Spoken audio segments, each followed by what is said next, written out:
ИСР продолжува со обнова на возниот и машинскиот парк. Од денес на располагање на вработените им се 2 машини. За да олестиме работата и побрзо ги удоволиме сите налози за работа, обезбедивме неколку машини, обезбедивме 4 машини во вредност од 10.000 евра и тоа агрегат за набивање, моторна машина за сечење на асфалт и бетон, мобилен агрегат и пикамер за сечење на асфалт и бетон.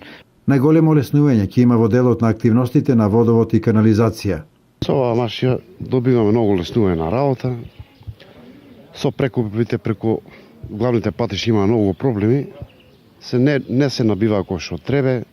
Нешто со липкерите колку можеме набиваме, со ова е малку сепак многу подобро. На овој начин се очекува да се елиминираат и пропустите во интервенциите кои најчесто се должеа на немањето или на дотарената механизација. Двете машини ќе ни послужат за поквалитетно извршување на работните задачи, посебно кога што имаме планирани активности и имаме позиција сечење, нема сега да кршиме со компресори, после самото санирање да изгледа многу лошо и со текот на времето, заради тоа што и немавме и машина за набивање, да дојде до пропаѓање на ровот. ИСР во наредниот период со сопствени средства ќе продолжат да го збогатуваат машинскиот парк, најави директорот Бојаджиев.